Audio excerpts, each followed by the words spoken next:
Quiero invitarlos a que abran las Sagradas Escrituras en el libro de Apocalipsis. Vamos a ir al último libro de la Biblia.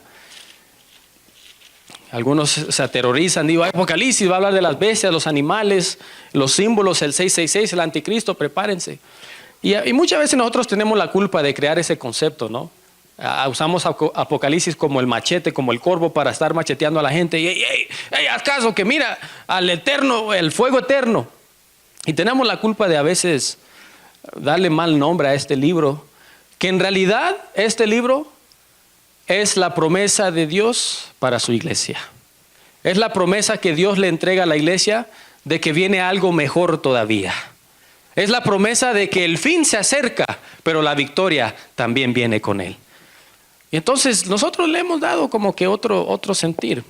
Pero la realidad de las cosas es que Apocalipsis es un libro lleno de promesas donde encontramos lo que Dios espera y quiere hacer por medio de su iglesia en los tiempos del fin. Y esos tiempos estamos viendo nosotros, hermanos. Y pues precisamente Dios en este libro nos quiere indagar, nos quiere motivar, nos aspira a que su iglesia, que nosotros como su iglesia, hagamos lo que Él espera para estos tiempos en los que estamos viviendo. Así que vamos al libro de Apocalipsis, capítulo 2. Vamos a empezar el versículo 1.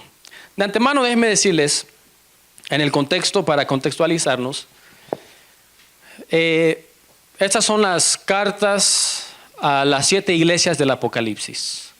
Y cada iglesia es un sermón en sí. Bueno, de una iglesia puede sacar hasta 10 sermones. Pero vamos a enfocarnos en el mensaje a la iglesia de Éfeso. Es la primera iglesia que aparece en Apocalipsis.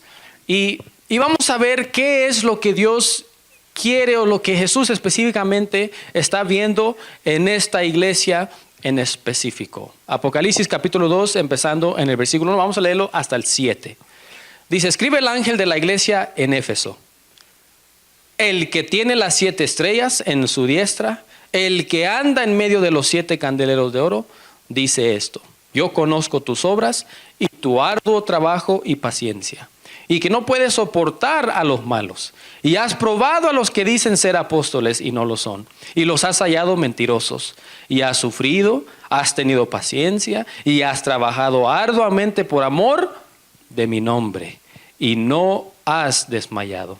Pero tengo contra ti que has dejado tu primer amor. Recuerda, versículo 5, por tanto, de dónde has caído, y arrepiéntete, y haz las primeras obras, pues si no, vendré pronto a ti, y quitaré tu candelero de su lugar, si no te hubieres arrepentido. Pero tienes esto, que aborreces las obras de los nicolaitas, las cuales yo también aborrezco. El que tiene oído, oiga lo que el Espíritu dice a las iglesias. Al que venciere, le daré a comer del árbol de la vida, el cual está en medio del paraíso de Dios. Mucha información, hay mucho interesante, ¿no? Y a veces por la manera que se ha escrito, donde muchos dicen, ve, aquí dice Dios que va a castigar y le va a ir mal.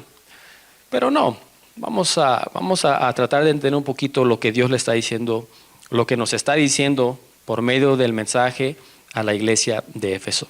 Mis hermanos, la iglesia ha sido llamado a una vida de servicio. La iglesia ha sido establecida para servir. La iglesia es la continuación del ministerio de Cristo cuando Él estuvo en la tierra. En otras palabras, lo que Cristo hizo es lo que la iglesia debe hacer. No sé a dónde es que se distrajo, a dónde es que se desvió. Bueno, sí sabemos, la historia lo indica. Pero, ¿qué pasó?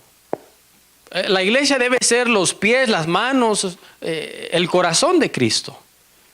Y el ministerio que Jesús inició cuando Él ascendió, lo dejó para que la iglesia lo continuara. Y Jesús se distinguió no tanto por sus sermones, Jesús no se distinguió tanto por su vestimenta, que de hecho casi ni se habla, no se distinguió por su parecer. Jesús se distinguió y resaltó y tuvo éxito por su servicio. Y Él mismo dijo, es que yo he venido a ser servido. ¿Yo he venido a qué? He venido a servir. Eso es lo que marcó la pauta del ministerio de Cristo. el servicio. Y si hay algo que tiene que distinguir a la iglesia, oiga, y aquí podemos entrar un poquito en problema, no es tanto la doctrina, no es tanto los principios. Lo que debe distinguir a la iglesia es el servicio. Lo que debe distinguir a la iglesia es la diferencia que marca en la sociedad que ahorita está inundada por el pecado. Oh, pero los principios, las doctrinas, las creencias, pues, claro, tiene su lugar. Pero la iglesia debe ser el baluarte de la verdad, mostrándose por medio de su servicio. Ahora, algunos hermanos en cierta ocasión mencionaban, decían, pero es difícil servir a alguien que no conoces. O cómo vamos a servir a alguien que no me cae bien. O cómo debo servir a alguien que es mi enemigo. O vamos más allá, alguien que me ha hecho daño, ¿cómo le voy a servir? Recuerdo que de pequeños, mis padres son salvadoreños, ¿verdad? Así que yo no sé si esto es algo que solo los salvadoreños hacen, pero yo solo lo sé de ellos. Cuando éramos pequeños y entre hermanos, somos 3 hermanos, nos pedíamos un favor, yo no te quiero ayudar. Entonces mi papá nos acercaba y nos sentaban, especialmente mi mamá, y nos decía, mire, ustedes como hermanos tienen que quererse. ¿Cómo está eso que entre hermanos no se van a querer? Te pide un favor tu hermano, hazle el favor. Y pues no, pues me cae mal que no sé qué. Entonces ellos nos dijeron, miren, mis abuelos y mis papás hacían lo siguiente. Cuando nosotros no nos queríamos, y no quiero aquí que nadie I don't want to make it nasty, pero es lo que hacían. Dice, cuando entre hermanos nos andábamos peleando, lo que hacían es que nos ponían sal en la espalda y el hermano tenía que lamber la sal de la espalda de su hermano. Nosotros, ¿qué es eso? Yo no sé si es invento nada más de ellos, no sé si los salvadoreños hacen eso, pero ellos esa práctica tenían. Y lamberle el lomo de tu hermano y quitarle la sal, porque vas a ver que así lo vas a llegar a querer. Y nosotros, qué asqueroso, nunca vamos a hacer eso. Y pues no les voy a decir si nosotros lambimos alguna vez la sal, ¿verdad? Pero entre hermanos nos queremos, así que de eso no cabe duda. Pero me llama la atención que esa era una manera de obligar al hermano a querer. Y déjeme decirle que, tal vez no por experiencia propia, o quién sabe, pero sí llega uno a querer a su hermano. O sea, lo respeta de tal manera y lo aprecia que es algo que no se puede describir. Ahora, uno puede decir, esa es la manera que se lo obliga. Pero la iglesia no trabaja así, no es que vamos a ponerle sal a toda la gente y para que la iglesia quiera a la gente, no es la manera. Entonces uno se pregunta, ¿cómo es que me van a hacer a mí servir? ¿Cómo es que como iglesia vamos a despertar y decir, óyeme, tenemos que hacer una diferencia en esta comunidad? Tenemos que hacer una diferencia en las vidas que están hundidas en el pecado. ¿Cuándo es el momento? Muchos dicen, cuando llegue la lluvia tardía. Bueno, hermano, vamos a esperar que llegue la lluvia tardía y nunca va a llegar. La lluvia tardía llega en el momento que tú pones tu vida en las manos de Dios. En ese momento llega la lluvia tardía. Te utiliza como un instrumento para servir a Dios. Pero ¿hasta cuándo? ¿Qué debe pasar? Muchos dicen, no, pues cuando lleguemos a la unidad, a la perfección doctrinal. Cuando todos estemos de acuerdo en la doctrina, cuando todos estemos de acuerdo en las creencias, entonces la iglesia va a llegar a su perfección. Hay pastores que se han dado la tarea de ser los grandes conservadores, los grandes legalistas de la iglesia. No, así tiene que ser. Cuando lleguemos a hacerlo así, entonces se va a cumplir la misión de la iglesia. Quiero compartir con ustedes. Vamos a Mateo capítulo 21. Y este es un pasaje bíblico donde muchas veces algunos pastores pues procuran apartarse un poquito porque es algo medio raro que Jesús hizo, ¿sí? Vamos a ver un poquito de lo que Jesús hizo. Mateo capítulo 21 y vamos a empezar a leer el versículo 12. Y este es un evento en la Biblia donde muchos se tratan de apartar porque aquí, ¿qué le pasó a Jesús aquí? Está medio raro aquí que Jesús sacó un látigo y vamos a leerlo, pero quiero describirles qué es lo que Jesús está procurando y qué es el peligro en el cual nosotros podemos llegar a caer. ¿Sí? Mateo capítulo 21, empezando en el versículo 12. Y para aquellos que tienen Biblias con subtítulos, el subtítulo que aparece aquí es: Jesús purifica el templo. Jesús purifica el templo. Pues vamos a ver. Mateo capítulo 21, versículo 12. Dice: y entró Jesús en el templo de Dios y echó fuera a todos los que vendían y compraban en el templo. Y fue más allá, dice, y volcó las mesas de los cambistas y las sillas de los que vendían palomas. Y les dijo: escrito está, mi casa, casa de oración será llamada, mas vosotros la habéis hecho cueva de ladrones. Y vinieron a él en el templo ciegos y cojos, y Jesús los sanó. Pero los principales sacerdotes y los escribas, viendo las maravillas que hacía, y a los muchachos aclamando en el templo diciendo: Hosana al hijo de David, ¿qué hicieron? Se alegraron. Dice, se indignaron y le dijeron a Jesús: ¿oyes lo que estos dicen? Entonces Jesús les dijo: sí, nunca leíste de la boca de los niños y de los que maman perfeccionaste la alabanza. Y dejándolo salió fuera de la ciudad a Betania y posó allí. Los otros evangelistas presentan que Jesús hasta un látigo hizo y empezó ahí a latigar, ¿verdad? Y a sacar la descripción que nos da allí. Me llama la atención este evento que Jesús, este momento que Jesús realiza esta acción. Muchos dicen: pues está bueno que haga hecho. Así es, así debe hacerse. Tiene que limpiar la iglesia de esos ladrones. Saque a esa gente mala. Pero déjenme decirles, mis hermanos, cuando nosotros leemos que Jesús sacó a los que vendían y a los que compraban, ¿alguna vez se ha puesto usted a pensar: ¿era gente mala los que vendían? Pues que se vendían, eso era malo, eso es gente negociante. Bueno, tal vez. ¿Qué de los que compraban? ¿Por qué compraban? Déjenme hablarles un poquito para aquellos que no conocen la venta y la compra que se hacía en el templo. Dios había mandado que se hicieran sacrificios, ¿sí? De los sacrificios específicamente hablaba de ciertos animalitos que debían ser ofrecidos en sacrificio. Sin embargo, en aquellos tiempos habían personas como hoy en día que no podían comprar el animal que se pedía para ofrecer. Entonces habían ciertos animalitos que se vendían en lugar de que también eran aceptados. En este caso pues eran palomas, ciertos diferentes animales.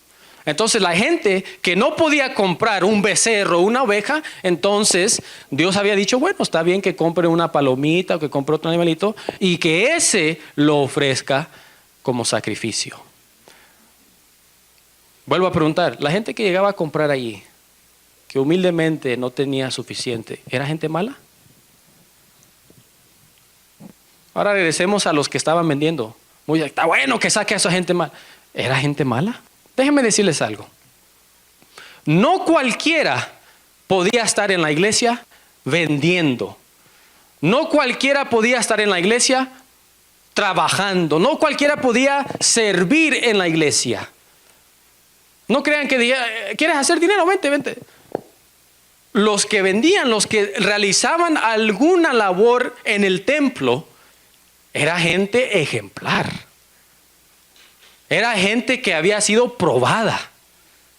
Era gente que merecía su lugar en el templo. Era gente que estaba ahí no por casualidad, no porque cayeron de la nada. Era gente que había hecho lo correcto para estar allí. Porque cuando nosotros leemos, pareciera que pasa por alto: Jesús sacó y volcó las mesas y tiró las sillas, y entonces está bueno que sacó a los malos. Pero en realidad, mis hermanos, no era gente mala. Era gente que había hecho lo correcto. Era gente que estaba allí porque los líderes del templo habían encontrado en ellos una vida ejemplar. Habían encontrado en ellos personas que eran dignas de trabajar dentro del templo. Y los que llegaban, y también dice, no solo sacó a los que vendían, sino también a los que compraban. Y los que llegaban a comprar mucho menos. Ellos simplemente estaban realizando lo que de ellos se esperaba. Y a veces decimos, está bueno que haya sacado a esa gente mala. Pues no era gente mala, mis hermanos. No era gente que en su corazón estaba buscando hacer maldad. En su mente estas personas estaban convencidas que estaban haciendo lo correcto. Voy a ir más allá. En su mente estas personas pensaban que estaban haciendo la voluntad de Dios. Cuidado, cuidado, ya estamos entrando en terreno peligroso. Jesús no está sacando aquí ladrones, no está sacando aquí gente criminales. Jesús está sacando aquí siervos del templo. Jesús estaba sacando personas que habían hecho lo correcto para estar en el lugar donde se encontraban. Los vendedores eran siervos fieles del templo. No crean ustedes, hermanos, que los escribas y los fariseos iban a poner, los dirigentes del templo iban a poner ahí a cualquiera. Más si se trataba del negocio de la iglesia, que ellos no querían perder ni un centavo. No crean que iban a poner ahí a cualquier ladrón. No crean que un publicano cualquiera iba a estar ahí vendiendo. Cuando se trataba del dinero en el templo, cuando se trataba de los negocios, de los asuntos, era gente que había sido probada. Y entonces vemos que Jesús entra y lo saca. ¿Qué es lo que sucede, mis hermanos? Este es el peligro, eso es lo que me preocupa a mí de mi iglesia. Si Jesús vendría y sacara a los criminales, a los malos dijeran, está bueno que saque a esos criminales, está bueno, purifica la iglesia, Cristo, que saque a los mentirosos. Hay algunos hermanos que se han dado la tarea de hacer eso, pastores también. Saquemos la cizaña. ¿A dónde dice eso en la Biblia que eso nos toca a nosotros hacer? No, saquemos a esa gente mala. Si Jesús llegara y sacara a los malos criminales, dijeran amén. Pero ¿qué si Jesús entrara y sacara a los ancianos? ¿Qué si Jesús llegara y agarrara a los diáconos y los aventara para afuera? ¿Qué cuál fuera nuestra reacción? Amén. Ahí sí ya no, ¿verdad? ¿Qué pasó aquí? ¿Qué si Jesús se le entrara y sacara al director de escuela sabática? O si Jesús entra y agarra al pastor y lo avienta para afuera. Amén. ¿Qué pasó aquí? Pues Jesús, yo pensé que estaba sacando a los malos. Y entonces Jesús dijera, mi casa de oración será llamada. Mas vosotros la habéis convertido en casa o en cueva de ladrones. A veces pensamos que Jesús estaba sacando a lo peor, pero literalmente Jesús estaba sacando a lo mejor, a lo que estaba funcionando. ¿Cómo fuera nuestra reacción si Jesús entrara y sacara las visitas que están llegando por primera vez a la iglesia, están interesadas? O lo que usted les ha hablado y usted les ha invitado y Jesús llega para afuera, vámonos. Dijera amén. Dijera, está bueno, así como decimos cuando leemos esto, está bueno que lo saque. Fuera diferente la reacción. Jesús no estaba sacando a lo peor. Entonces llegamos a la pregunta, entonces, si era gente que estaba trabajando, si eran personas que estaban llegando a cumplir lo que se les había enseñado que era comprar animalitos y darlos en sacrificio, ¿por qué Jesús los sacó? ¿Por qué Jesús está sacando lo bueno? ¿Por qué está sacando a la gente que está chambeando, que está trabajando, haciendo la obra del Señor? ¿Por qué Jesús va a venir y sacar a los diáconos, los ancianos, a los pastores, a los dirigentes, a la junta? Limpió la junta. ¿Por qué? Si son los que están trabajando. ¿Por qué Jesús haría eso? Pues la respuesta está en lo que Él mismo responde. Mi casa de oración será llamada. Interesante que cuando Jesús limpia la iglesia, el templo de aquellos líderes, de aquellos que estaban haciendo lo correcto, entonces dice el versículo 14 que llegaron a Él, ¿quiénes? Entonces cuando fue purificado el templo, llegaron los ciegos y los cojos. ¿Para hacer qué? para ser sanados. Óigame, hermano, esas son palabras peligrosas. ¿Será que nuestra iglesia necesita ser purificada para que entonces empecemos a servir? ¿Será que nuestra iglesia necesita ser limpiada para que entonces nos demos cuenta por qué fuimos llamados? ¿Será que necesita haber una purificación en nuestros templos y en nuestras iglesias para que entonces los necesitados encuentren sanidad?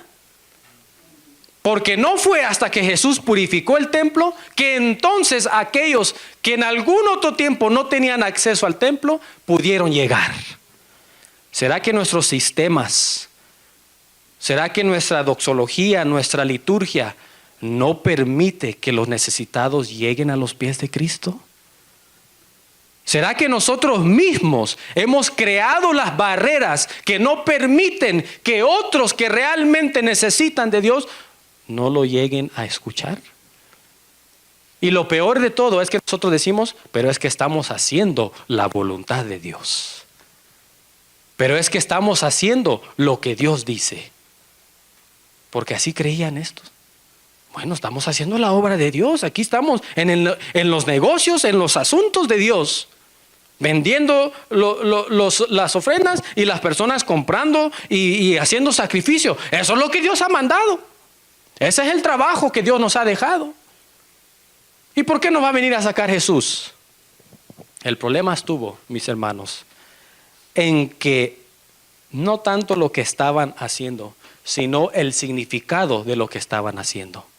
La salvación ya no dependía de la fe en Dios. La salvación ahora dependía de la transacción y el negocio que ellos realizaban. La salvación dejó de ser la fe en Dios. La salvación dejó de ser lo que Dios había hecho por su pueblo. Ahora la salvación era, tienes que comprármelo y tienes que sacrificarlo para que entonces Dios te perdone. Tienes que hacer esto, tienes que cumplir y entonces Dios te va a escuchar. Tienes que hacer esto, esto y lo otro, tienes que seguir lo que como iglesia hemos estipulado y entonces Dios te va a bendecir. Y entonces Jesús eso ya no pudo más. No pudo más. Porque les dijo, mi casa de oración se llama. ¿Qué significa que sea una casa de oración? Mis hermanos, el hecho que Jesús haya usado esta frase, casa de oración, es una alusión al Antiguo Testamento cuando Dios estipuló, cuando Dios estableció por medio del profeta Isaías que el templo, que la iglesia, que el lugar donde Dios habitara iba a ser el lugar donde todo necesitado encontrara la paz buscando a Dios. Pero ahora ya no tenían ese acceso porque ahora, ¿quieres la paz? Mira, ¿quieres a Dios? Tienes que hacer esto. ¿Quieres encontrar a Dios? Tienes que hacer esto. Entonces Jesús dijo, no puedo más. Este no fue el propósito por el cual el templo fue establecido. Mis hermanos, ¿qué hemos convertido de nosotros la iglesia hoy? ¿Será que nuestra iglesia ahora es casa de oración? ¿O es casa de reglas? ¿Es casa de barreras? ¿Es casa de protocolos? No, es que para llegar a eso hay que hacer esto, y luego esta junta, y esta reunión, esta, y entonces para dar un pedazo de pan, 3 reuniones. ¿Qué hemos hecho de la iglesia? Para ayudar al prójimo, bueno, es que primero tiene que ser miembro, entonces después de miembro, cambia aquí su membresía, tiene que venir, profesión de fe, y entonces para ayudar al prójimo, 4 reuniones. ¿Qué hemos hecho de la iglesia de Cristo? ¿Será que necesita ser purificada? ¿Será que Jesús necesita entrar y limpiar lo que nosotros hemos estipulado y establecido como correcto para que entonces pueda ser restaurado y puedan venir los que necesitan escuchar la voz de Dios? Porque déjeme decirle que ahorita no están viniendo. No, ahorita no están viniendo los necesitados. Tenemos una costumbre nosotros decía un profesor que tenía allá en Montemorelos, evangelizar a los ya evangelizados. Esa costumbre la tenemos nosotros. Y luego los ya evangelizados todavía se dan el taco, como dicen, de exigir el tema que quiere y que le gusta. No, es que tiene que ser este pastor. Si no es este pastor, no sirvió el sermón. Si no habló de esto, no sirvió. No, este se acaba de bautizar, ¿qué me va a enseñar a mí? No, este apenas ayer empezó el evangelio y ahora quiere venir a predicar. No, ese no me va a enseñar a mí nada. Evangelizando a los ya evangelizados. Cuando allá afuera hay muchos que todavía no han escuchado un sermón. Y cuando hablo de sermón no estoy hablando de que media hora, 45 minutos tienen que estar sentados. Estoy hablando de su vida. No han visto Cristo en nuestras vidas. No han visto a Cristo en nuestro trabajo. No han visto a Cristo en nuestro servicio. ¿Qué está pasando, iglesia? ¿Será que Cristo tiene que entrar y purificar? ¿Cuáles son las mesas que Cristo tiene que voltear en nuestra iglesia? ¿Cuáles son las sillas que tiene que aventar en nuestra iglesia? ¿Cuáles son las ideas en nuestras mentes que tienen que ser eliminadas en nuestra iglesia para que entonces despertemos y realmente hagamos el servicio por el cual fuimos llamados? ¿Qué debe de voltear Jesús en nuestra iglesia? ¿Qué debe pasar? ¿Qué gesto fuerte tiene que hacer Jesús? Déjeme decirle que esto fue uno de los gestos más fuertes que Jesús realizó. Porque era de más, mis hermanos. La salvación por la cual Él había llegado, la habían convertido en un negocio. Imagínense el coraje de Jesús. Ahora no estoy diciendo que Jesús se enojó y que no vamos a entrar en eso. Pero imagínense el dolor que Jesús sintió cuando Él dijo, voy a dejar mi lugar en el cielo. Voy a llegar a hacerme hombre. Y no solo voy a llegar a ser hombre, sino que voy a ser burlado, voy a ser escupido, voy a ser cacheteado, voy a ser arrestado, voy a ser insultado y voy a ser sacrificado. Para que estos, a los que le he dejado la tarea, en vez de ofrecer la salvación, me la estén vendiendo. Imagínese usted el dolor que Jesús sintió. Cuando después de todo lo que Él había hecho, los que Dios había escogido para ser líderes, en vez de dar la salvación por la cual Él había llegado, su mayor preocupación era que el negocio siguiera adelante. Porque incluso, fíjese la reacción, cuando Jesús sana a los necesitados, limpia el templo, llegan y los sana y empiezan a adorar, ¿cuál fue la reacción de los líderes? Amén, aleluya. ¿No dice el versículo 15? Se indignaron. ¿Qué tan duro estaba su corazón de estas personas? Que en vez de alegrarse y regocijarse, ¿saben qué? Nos habíamos equivocado, pero Jesús ya vino a restaurar. Jesús ya vino a componer. Hagamos lo que Él dice. En vez de alegrarse, en vez de animarse, en vez de continuar lo que Él había iniciado, dice, se indignaron. Se molestaron. Y qué bonito que ahí haya quedado que bueno, se molestaron muy enojados. No, empezaron a trazar el plan para finalmente matarlo. Qué triste es, mis hermanos, cuando alguien viene y propone hacer una diferencia en la comunidad.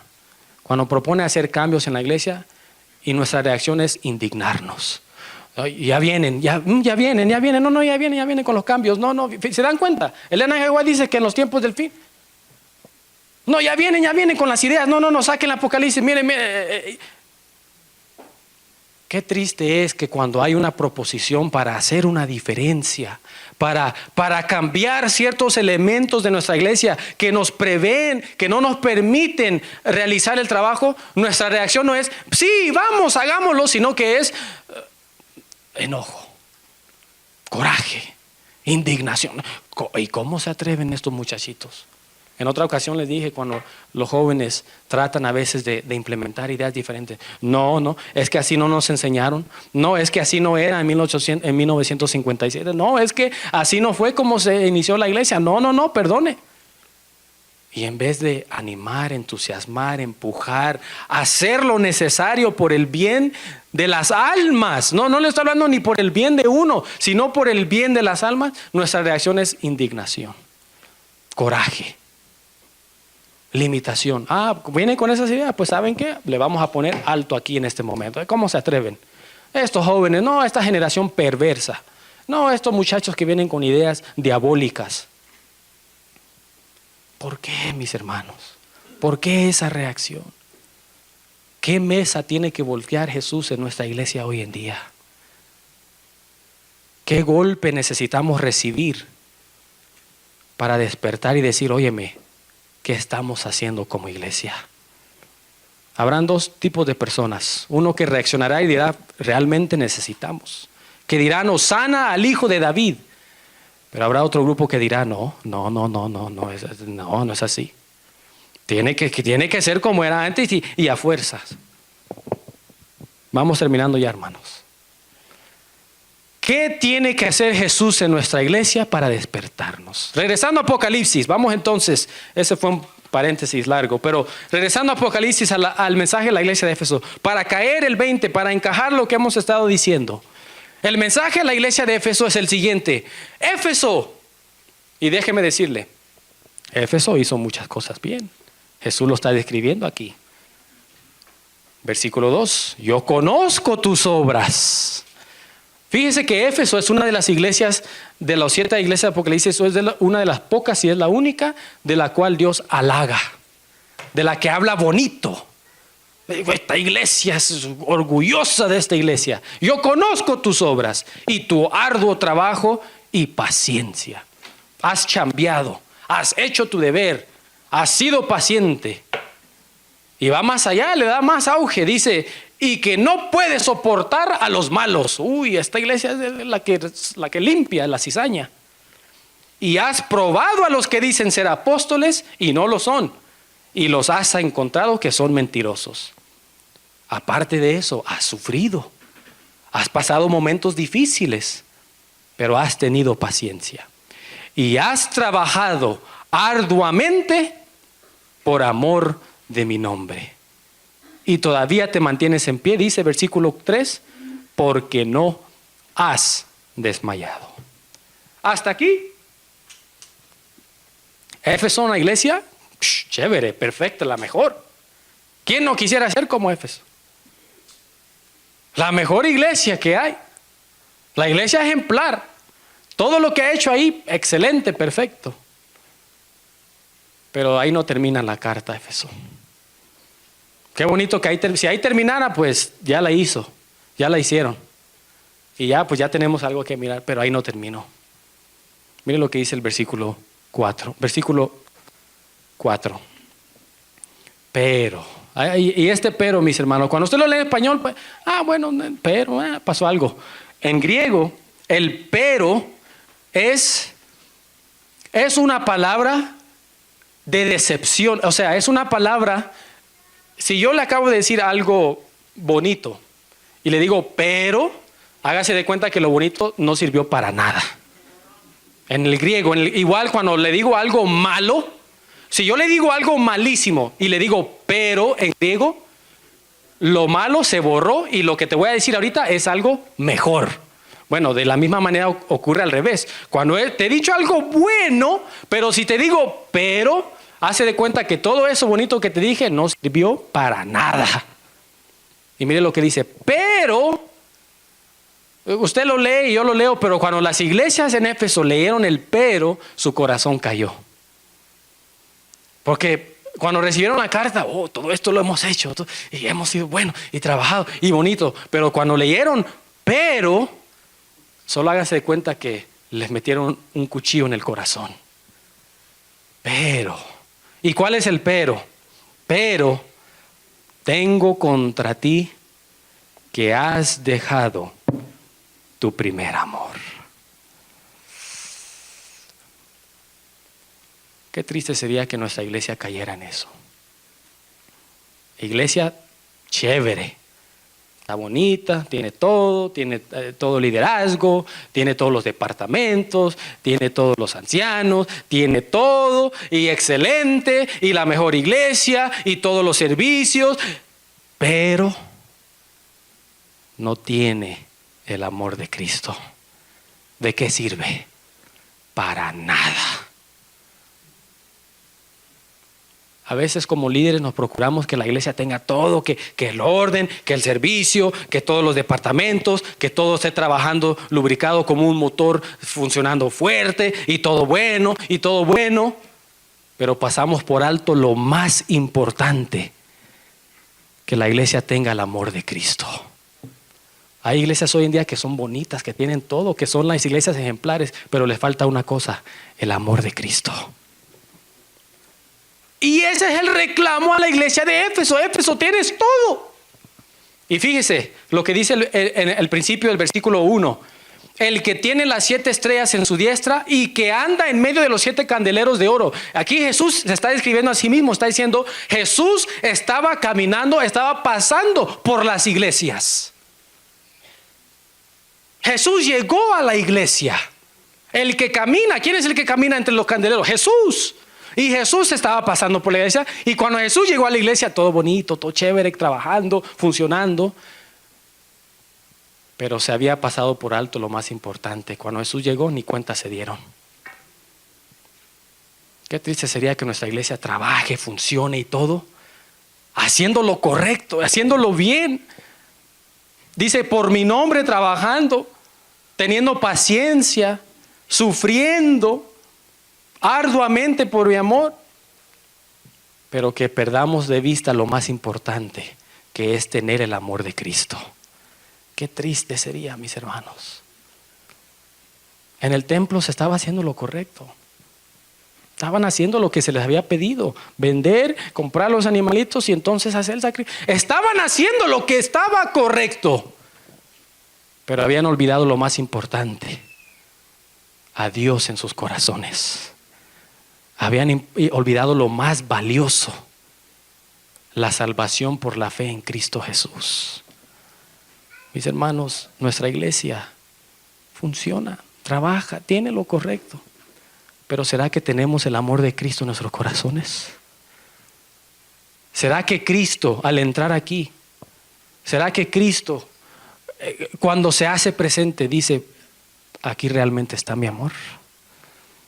O nos dijera como a Éfeso, tienes todo, pero no tienes nada. Lo tienes todo, pero no tienes nada. ¿Qué estamos haciendo como iglesia? ¿Qué mesa necesita ser volteada aquí? ¿Qué silla? ¿Qué necesita cambiar en este lugar? Como individuos, cada uno de nosotros componemos la iglesia.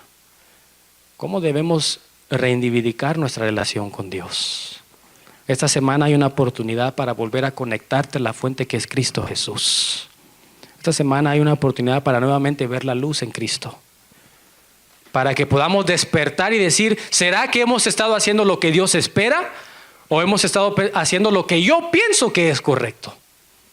Recuerden, para ya terminar, las palabras de Jesús cuando Él llega.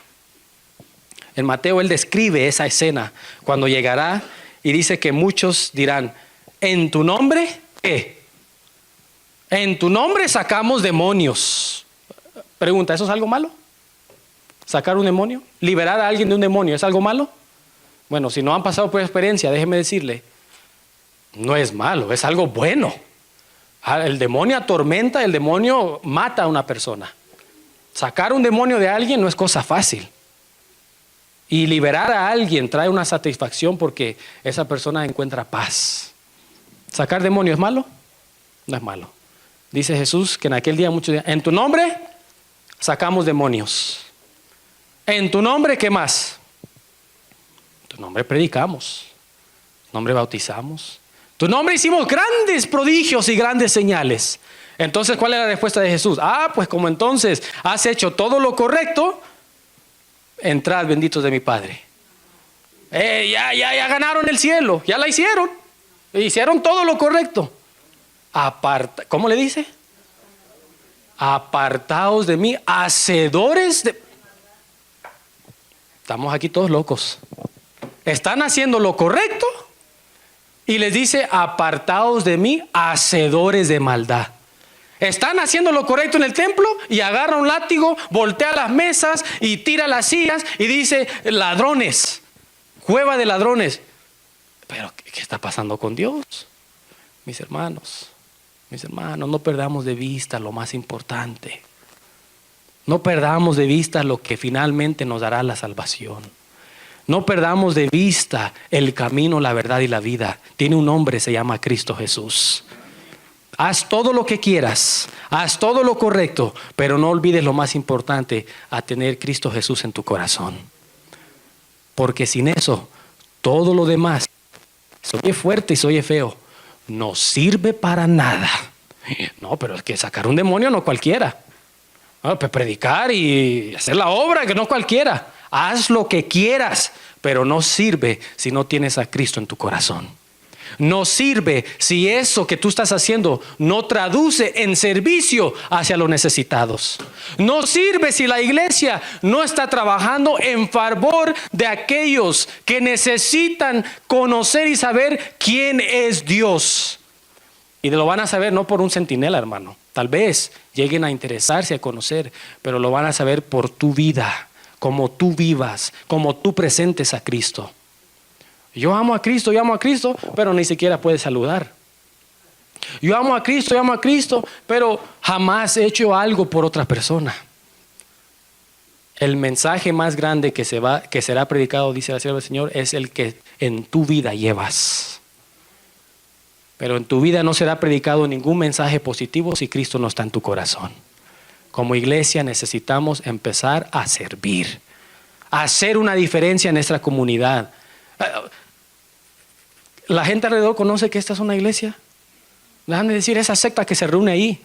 No, que no nos conozcan por una secta, que nos conozcan por el servicio abnegado, el servicio sin compromiso que estemos dispuestos a dar en nombre de Cristo Jesús. Haz lo que quieras, pero si no tienes a Cristo en tu corazón no servirá de nada. Mis hermanos, esta semana no quiero tomar más tiempo. La invitación es: tengamos nuevamente un encuentro con Cristo. Que Cristo llegue a nuestra iglesia, pero más que nada que llegue a nuestras vidas. Que voltee las mesas y las sillas que hay en nuestra vida. Que las arrincone, que haga lo que quiera con eso que tenemos en nuestro corazón, para que nos demos cuenta que es tiempo de trabajar y hacer lo correcto para la obra y el avance de la gloria de nuestro Dios. Es tiempo, mis hermanos, que despertemos. Por lo menos como individuos, pero es importante que colectivamente despertemos. Hemos estado hablando de la escuela sabática. En la unión está la fuerza. Y podrá haber una lucecita por aquí y allá haciendo su obra, pero no hay como que todos nos uniéramos para hacer una diferencia en este mundo lleno de pecado. Termino con esta frase que decía un pastor. El problema en nuestras iglesias es de que cada uno quiere alumbrar, cada uno quiere ser como una estrellita que alumbra en el cielo. Y cada quien quiere, y de vez en cuando pues sale ahí una lucecita, y cuando usted ve en el cielo pues ve unas lucecitas y cada estrella individual. Pero ¿qué pasaría si esas estrellas se unirían? Cuán más grande fuera su reflejo y cuán más grande fuera su luz si cada estrella se uniría para formar una galaxia. Alumbraría y alcanzaría mucho más si estuviéramos dispuestos a unirnos y trabajar para el bien de la obra de nuestro Dios. Quiero invitarlos a que trabajemos, hagamos lo necesario, pero tengamos primero ese encuentro con Cristo Jesús. Y esta semana vamos a tener ese encuentro. Victoria sobre el pecado cuando Cristo está de nuestro lado. Victoria sobre el pecado cuando Cristo mora en nuestros corazones. Que Dios les bendiga y que tengan feliz sábado.